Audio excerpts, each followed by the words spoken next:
O Além da Notícia está falando sobre prevenção ao suicídio. Dá tempo. Pegue seu telefone, rede social, avisa alguém aí que está precisando muito ouvir sobre este tema. Eu estou com a doutora Patrícia de Almeida Maretti. Ela é uma estudiosa no assunto, pós-graduada em elaboração e gestão de projetos sociais e se dedicou a essa questão do suicídio. Doutora Patrícia, o governo criou um Plano Nacional de Prevenção ao Suicídio, além de disponibilizar desde 30 de setembro último ligações gratuitas para o 188, que é um telefone que vai cair direto no Centro de Valorização da Vida. Um abraço carinhoso a todos os membros do CVV que fazem um trabalho extraordinário. Mas isso, o 188 está funcionando ainda somente nos estados do Mato Grosso do Sul, Santa Catarina, Piauí, Roraima, Acre, Amapá, Roraima, já falei, e Rio de Janeiro. Doutora, além disso, quando alguém percebe algo ou quando alguém está em situação de desespero, em algumas regiões do país existem pronto-socorros espirituais, existem as igrejas que fazem um trabalho belíssimo, não é? Sobre essas instituições que fazem trabalho de acompanhamento, tem muita gente fazendo boas obras, bons trabalhos? Sim, a gente tem muitos. Vou voltar só um pouquinho no que você falou. Eu também queria mandar um abraço para o CVV, eu trabalho com eles, Olha, assim, que bom. desde quando começou, né? Eu comecei nessa caminhada com a questão do suicídio. E além, o 188 agora é de graça, né? Sim. E aqui ainda, o 141 ainda funciona, mas pagando, né? Vamos dizer assim, que eles fazem... 141 em vários estados? Em vários estados. Okay. E aí o 188 também, que o 188 é de graça, e agora o 141 está... Nesses estados que a gente citou, o 188 ligação gratuita. Gratuita. Em outros estados do Brasil, que o CVV está em todos, Sim, não é? está em o todos. 141. E eles atendem pelo chat, pessoalmente, pelo telefone e pela internet, por e-mails e tal. Então, eles têm um trabalho muito legal em relação a isso. Realmente. E, aliás, qualquer informação a mais, entre aí no site do Sim. CVV. Coloca CVV no Google e pronto. Que vai achar rapidinho. Vamos lá, os outros trabalhos, né, você tem alguns CAPs que tem alguns atendimentos psiquiátricos, mas a gente sabe que não comporta. Alguns locais em Brasília, vamos falar de Brasília mesmo, né, que a gente está aqui, alguns hospitais psiquiátricos 24 horas, embora também a gente sabe que não comporta, né? E as igrejas, eu penso que assim, as igrejas fazem um trabalho muito legal. A questão da religião, ela traz uma questão, né, de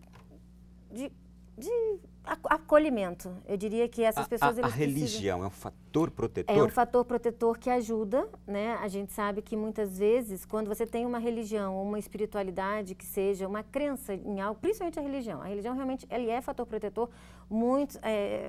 Poucas são as pessoas de dentro da religião que cometem pode acontecer? Pode, mas a gente sabe que é proteção. Né? É importante dizer isso também, não Sim. é que por ser uma pessoa religiosa, muitas vezes até um consagrado, um sacerdote, já aconteceu casos assim, né, por ser uma pessoa religiosa, que ela está livre. Não, Sim. A pessoa pode estar vivendo uma crise, quaisquer um desses fatores que a gente já citou aqui Qualquer também. um que respira, que eu falo, se você respira, você pode estar passando por um processo na tua vida que não está legal, por uma vulnerabilidade psicológica, e pode acontecer, e você pode acabar cometendo um suicídio. Olha, eu tenho aqui até uma pergunta, doutora, que eu acho que vai calhar muito com o que estamos falando aqui agora. Deixa eu ver se eu encontro uma pessoa perguntando justamente sobre a forma como as religiões hoje tratam a pessoa suicida. Deixa eu ver aqui, olha, é o Hipólito José, lá de Repartimento, no Pará. Ele diz assim: grande parte das denominações religiosas cristãs estigmatizam o suicídio e até atribuem ao demônio esse ato extremo. Algumas igrejas tratam com muito desprezo as vítimas de suicídio, inclusive até dizem que estas não alcançarão o céu. Será que isso não contribui para que as pessoas evitem esse tema? Doutora, é importante dizer que mudou muito a visão das religiões sobre o suicídio, não é? Sim, muda bastante até. Né? E hoje em dia, durante a etapa, a gente passou por várias fases da questão do suicídio, de até as pessoas terem que não passavam mais na igreja, os próprios familiares, as consequências eram estrondosas para a família. Hoje em dia a gente já sabe que não, né? O próprio Papa deu um outro caminho para isso. Muito bem. Olha, tem mais perguntas aqui ainda. E, doutora, como uma pessoa pode ajudar quando ela detecta alguém que tem tendência suicida ou que já tentou se suicidar? Vamos lá. Primeira coisa... E qualquer pessoa pode ajudar? Também qualquer pergunto pessoa, isso. né? Porque num primeiro momento, o que a pessoa precisa? Vamos pensar assim, tá doendo, eu não tô legal, né? Tá acontecendo alguma coisa dentro de mim que eu não tô bem. Eu preciso falar daquilo. Eu preciso me comunicar, eu preciso conversar com as pessoas. né? Então, primeira coisa que a gente precisa ter, né? Alguém para ouvir. A gente precisa se disponibilizar para ouvir o outro. E não é disponibilizando, olhando para o telefone, olhando para a televisão. Não, é olhar. É dizer, ei, aqui, é contato visual. Isto é, levar a sério. Levar a sério, porque às vezes a gente não leva a sério. Quando a gente diz assim, eu quero morrer, ou eu não aguento mais, ou eu não estou dando conta, a gente acaba dizendo, não, é palhaçada, ela só quer chamar atenção. Não, ninguém vai dizer, eu não aguento mais, eu não quero viver mais, à toa. Então, a gente tem que começar primeiro a dar atenção. E deixa eu só ajudar aqui a senhora. E muitas vezes a pessoa não externa dessa forma, não. Sim! Ela age assim, ela age se isolando, como a senhora disse agora há pouco. Ela não diz isso que eu quero morrer, eu não quero mais viver, eu não quero mais estar aqui. Eu sou agressiva. Mas ela some, ela desaparece, ela vai começar a se esconder de convívios, como a senhora já falou. Então, é importante. Às vezes as pessoas nem falam. Não, uma irritabilidade, uma agressividade, uma mudança de comportamento. Então, mudou. E aí, como é que você está? É se importar. Essa palavra é importante. A pessoa mudou, ela não é aquela mais que você via. Que você via, que você não... O que está acontecendo? Como é que está? Um desleixo com você mesmo, né? Uma coisa do cabelo, uma coisa da roupa e tal, um descuido, né? Por que não perguntar? E aí, como é que você está? A gente perdeu essa coisa, né? A gente está sempre correndo, a gente está não sei o quê. Então, as pessoas primeiro precisam ouvir as outras, depois confiar. Porque aquela pessoa, ela vai te contar alguma coisa e não é você sair espalhando aquilo. Deixa eu só enfatizar bem isso. Não é frescura e não é a pessoa querendo somente chamar a atenção. Muitas vezes a gente reage achando que a pessoa está com frescura, está querendo chamar a atenção e a gente também deixa ela para lá. Depressão é doença. A gente precisa tratar a depressão como uma coisa, doença mesmo. A gente trata às vezes, é frescura, ela não quer trabalhar ou não quer fazer. Não, ela está doente, ela precisa de apoio, ela precisa de contato, ela não pode se sentir sozinha, né? Ela não pode se sentir isolada, que isso é o pior para quem está precisando. Ele precisa de todo mundo junto, todo mundo do cuidado, do apoio, do aconchego, né? Então, isso é de pegar na mão e dizer, vamos lá, você não quer ir no médico, mas eu vou com você, eu faço companhia com você. E não assim, não, vai sozinho, eu marquei lá para você e tal. Uma pessoa que já tentou suicídio uma vez, ela tem tendência de tentar de novo? Tem. É um fator de risco a tentativa de suicídio. Se você tenta uma vez, a probabilidade de você tentar a segunda é grande e daí em diante aumenta possibilidades. Mas uma pessoa que também tentou, buscou ajuda, tratamento, ela pode se livrar daquele pensamento, daquela... A gente tem estudos que dizem que 90% dos suicídios, eles podem ser evitados. Tem estudos que falam que a gente pode evitar nesse esquema de cuidado, de dar um tratamento adequado. Também pode-se dizer que esse grande número de pessoas que já tentaram uma vez, depois buscando ajuda, não voltam mais também. Sim, pode também a gente pode dizer isso. Um tratamento adequado, com psicologia, com psicoterapia, com psiquiatria, com a questão do exercício físico. A gente não pode... É um fator protetor também a questão da religião, do exercício físico, de uma alimentação saudável, de um sono reparador. E muitas vezes esse tratamento, esse acompanhamento técnico, não é um tratamento que vai livrar a pessoa dos problemas que vive, Sim, mas vai ajudá-la a ser uma pessoa que supere esse Sim, que conviva com eles, que saiba lidar com eles e tudo tranquilamente. Muito bem, doutora. Doutora, quando o indivíduo mostra sinais de melhora ou sobrevive a uma tentativa de suicídio, então, só enfatizando, ele pode estar fora de perigo se ele busca ajuda, se ele encontra essa ajuda também eficaz, é bom saber disso. E outra pergunta, é uma decisão individual? A pessoa que comete um suicídio pode-se dizer que é uma decisão individual porque ela tem livre-arbítrio? Eu diria que sim, porque assim, você acaba que você... Ele é um ato planejado. O suicídio, ele é muito difícil, tem uma impulsividade na história. Existe a impulsividade? Existe. Mas ele ainda é um ato planejado. Você tem ideação, você tem planejamento, você tem execução. Então, você planeja muito direitinho. Então, eu posso dizer que, sim, é um ato, uma coisa individual, sim. O José de Narci, da cidade de Antônio Olinto, no Paraná, ele está dizendo assim... Até que ponto a pressão no trabalho pode levar as pessoas a cometer suicídio, principalmente no meio militar, devido ao sistema? Eu penso, eu não vou nem falar do meio militar, eu penso no trabalho como um todo, né? O fator estresse, ele é um fator de risco. A gente vive numa sociedade estressante, então se a gente pensar que 7 horas da manhã as pessoas já estão saindo de casa estressadas, pegando engarrafamento, pegando não sei o quê, atrasadas e tudo, né? Então, assim, acaba que a gente pode dizer que o estresse, seja no trabalho ou seja em casa, né, o fator estressor, o fator estresse, ele é sim fator de risco. Nós estamos vivendo um momento de crise no país, crise financeira, que afeta muito o desemprego, que afeta muito, por exemplo, as pessoas passarem elas por problemas diversos que jamais imaginaram. Este momento também, ele favorece o suicídio? Ano passado foi um dos meus medos, quando a crise começou, a questão do desemprego, né? A questão financeira e a questão do desemprego, o endividamento, ele também é fator de risco. Então, e a gente, assim, existem vários estudos que falam, né? Quando a pessoa está muito endividada, quando a pessoa está muito, ela pode cometer o suicídio sim. Então, é uma coisa para a gente ficar observando. Às vezes até a gente pode ter um aumento aí nesses anos aí de crise que a gente está passando. Alguém está perguntando aqui como ajudar a pessoa, ela está dizendo aqui, conheci uma pessoa que se mutilou, como posso fazer para ajudar? Isto é, quando não se é da família, mas de fora. De fora, eu sempre comente, converse com alguém que possa ajudar, né? Ou com a pessoa mesmo. Você não quer ajuda, você acha que você não está precisando, o que está acontecendo? Tenta chegar próximo daquela pessoa. Né? Ah, mas ela não está deixando. Mas vai tentando, né? Vai tentando se aproximar. Num primeiro momento, realmente, a pessoa que cometeu a automutilação, ela fica mais reativa, mas ela vai ceder, uma hora ela vai ceder. É ficar próximo, é ficar cada vez mais próximo, é tentar chegar cada vez mais próximo. Né? Ou falar com um amigo, ou falar para que ela tenha essa rede de apoio. Doutora, nós temos aqui um caso concreto daquilo que os números mostram. Uma menina, uma pessoa de 15 anos, sobrinha, que mora no sul do país, e essa tia mora no Nordeste e diz que essa menina de 15 anos tentou suicídio recentemente. Ela diz assim, ela não gosta de conversar de forma alguma. Como ajudar a pessoa quando ela também não gosta, não aceita? Não aceita. Então, vamos lá, ainda mais adolescente, né? Então, assim, a gente pode, muitas vezes,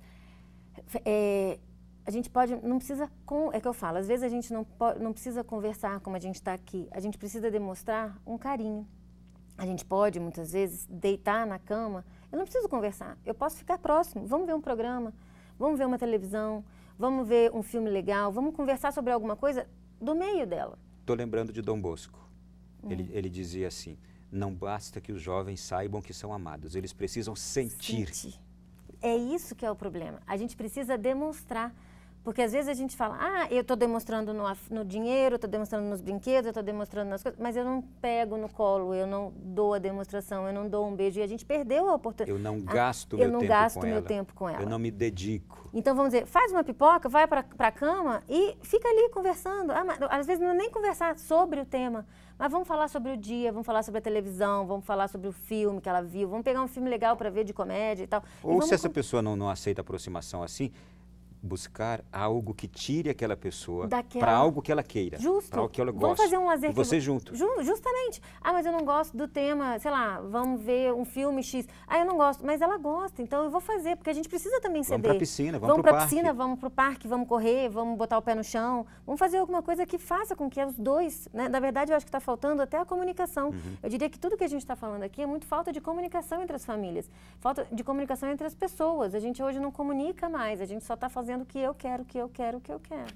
Olha, alguém parabenizando pelo programa e está dizendo assim, quando devemos encaminhar um paciente para internação psiquiátrica, está perguntando quando, como acompanhá-lo em casa, nunca deixá-lo sozinho, existe cura para o suicida, ou melhor, uma pessoa com a ideação suicida sempre volta à sua tentativa. Acho que a gente já falou de tudo isso, né? Tem algum aspecto aqui ainda que a senhora ressaltaria? A questão da psiquiatria é com eles, né? A questão da internação e tal, eu diria que é uma coisa voltada para eles mesmo. Eles é que decidem geralmente a internação. Então, eu não vou poder entrar muito nesse mérito. Sim. Mas eu acho que a gente falou... O programa vai chegando ao final. Olha, tem muitas perguntas, não vamos conseguir responder todas, tá? A Bárbara de Osasco, São Paulo, diz assim, minha irmã está com depressão há 6 anos, ela passa com psiquiatra e toma medicação, mas diz que escuta vozes o tempo todo dizendo para ela se suicidar. Ela já tentou uma vez, mas graças a Deus não conseguiu. Ela não aceita fazer terapia, nem ir para a igreja. Como ajudá-la? Ave Maria, né? É fazer o que a gente estava falando, né? Muitas vezes é um esporte. É preciso encontrar um caminho, uma dança, um exercício físico, né? Manter a cabeça sempre com pensamento positivo. A gente está muito... a meditação ajuda muito. Né? Então, e tentar buscar a questão da felicidade, da gente tentar um fio da felicidade. Lembrando que a vida começa todo dia, então a gente tem que acordar e dormir com pensamentos positivos, a gente não pode ficar na negatividade o tempo todo. Doutora, olha um caso aqui também que merece muito cuidado, de Fortaleza, no Ceará. Na minha família, muitas pessoas já se suicidaram. Às vezes me vejo apavorada com um filho que apresenta muita tristeza, não aceita ir ao médico, psicólogo, e o que devo fazer? Já perdi 3 tios, 2 sobrinhos, 3 primos e uma tia. Eu diria que é fator de risco, né? Eu diria, não sei a idade da criança, mas eu acho que poderia, né, novamente, bota no exercício físico serotonina no cérebro dele, né? A gente precisa organizar Este é um caso que merece uma dedicação integral, muito cuidado, né, doutora? Merece muito cuidado, merece muita atenção, né? Uma terapia, ele não aceita, mas vamos lá, porque às vezes as pessoas não sabem nem o que o psicólogo vai fazer, então leva ele lá a primeira vez, tenta conversar. Né? Eu acho que é interessante, é bem interessante ela procurar uma ajuda, porque é complicado. Um outro caso, doutora, não quero me identificar. Sofri uma violência sexual quando criança, sempre vivi com medo, tenho nojo do sexo, tenho ideias de suicídio, mas não tenho coragem. Me ajude a me livrar desses pensamentos, me sinto um doente. Aí a gente teria que entrar numa questão de terapia mesmo, né? Não me coloco à disposição, se depois, né, eu vou responder todas essas perguntas com mais... Nós temos uma porção aqui que a doutora se colocou à disposição para responder. Eu vou responder por e-mail ou por WhatsApp, tudo, mas eu acho que a gente poderia, né, esse eu prefiro não responder assim, para responder com mais detalhes. Doutora, né? realmente são muitos casos. Sim. Então depois eu vou repassar para a senhora, a nossa produção vai repassar para a doutora. À medida do possível dela, ela estará entrando em contato com vocês que mandaram essas questões todas. E eu quero aqui já agradecê-la. Se a senhora tiver mais alguma algo para dizer, se não, mandar um abraço carinhoso para o Arthur, seu filhinho de 4 anos que está nos vendo agora.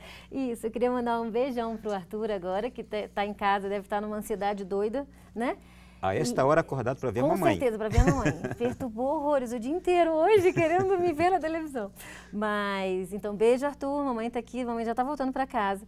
E eu queria também deixar um recado para todo mundo, no sentido de ouçam o outro, né? Preocupem-se com o outro, observem o outro. Eu acho que a gente está numa fase do mundo em que a gente está precisando olhar para o outro, cuidar do outro e dizer, ei, você é importante para mim, né? Você não é só mais um na multidão, você é importante e a sua vida faz diferença para mim, né? Seja ela em casa, seja ela em qualquer outro lugar, né? Se hoje a gente está ajudando essas pessoas e que Deus queira que eu tenha ajudado uma pessoa, 2 pessoas, né? Se uma pessoa, 2 pessoas foram ajudadas, eu já estou assim feliz. Né? Porque eu acho que assim, a gente precisa cuidar do outro, olhar para o outro. Né? Eu acho que é o meu recado. Muito obrigada. Eu acho que assim, é uma oportunidade danada. Adorei.